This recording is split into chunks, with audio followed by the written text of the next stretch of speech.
infância, ela foi regada a droga, álcool, briga.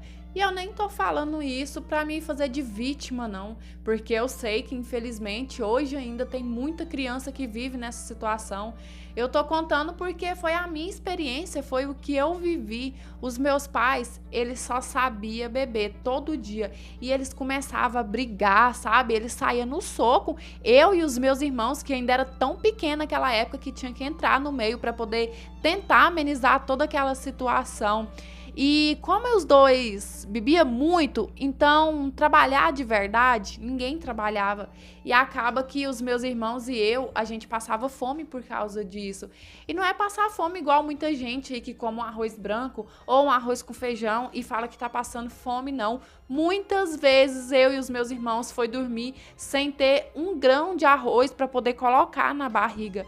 E eu ia ficando muito revoltada com isso tudo, sabe? Em saber que eu e os meus irmãos, a gente vivia aquela vida miserável porque os meus pais não tinham responsabilidade, porque os meus pais colocou o filho no mundo e esqueceu que tinha que cuidar.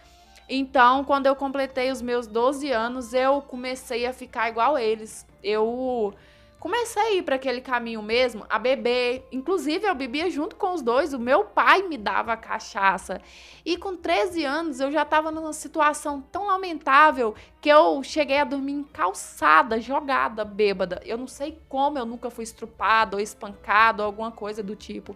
E aí, nessa época, o conselho tutelar até interviu, sabe? Pegou eu, meus irmãos, internou.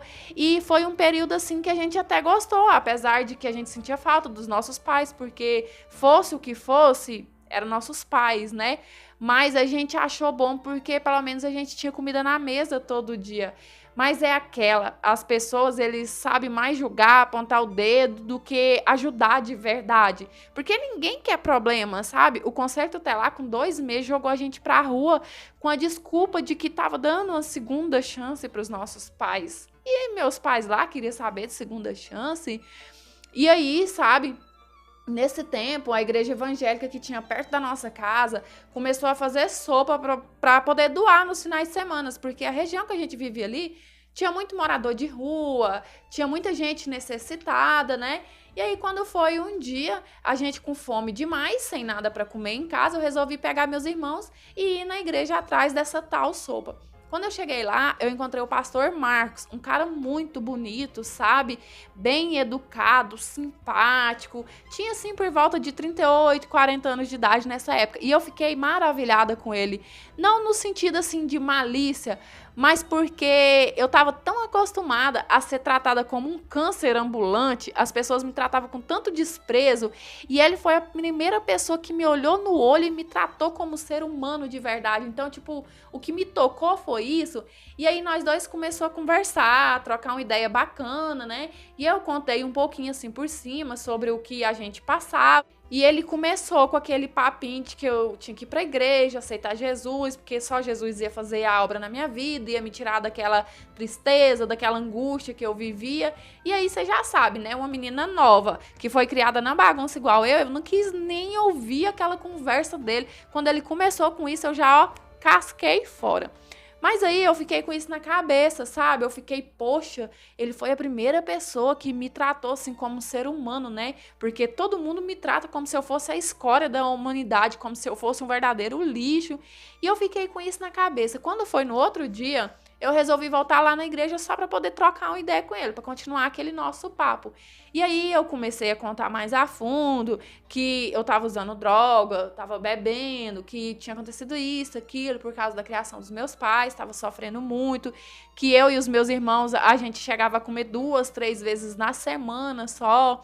E nessa hora ele começou a chorar muito, muito, sabe? E ele falou assim pra mim que a partir daquele momento, o propósito da vida dele era me resgatar, era me tirar daquela vida e tentar me mudar, tentar me mostrar que tinha sim uma chance de eu sair daquela vida e de eu ser feliz de verdade.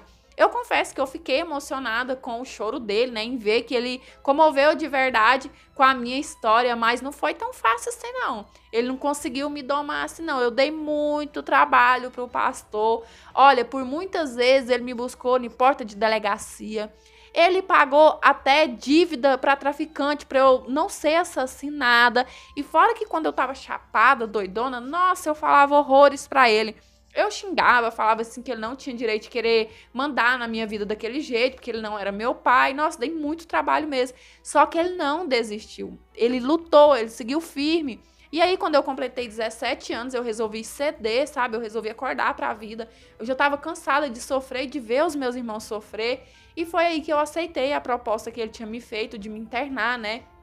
De ficar um tempo ali pensando e limpa, né, para poder não ter acesso às drogas, à bebida.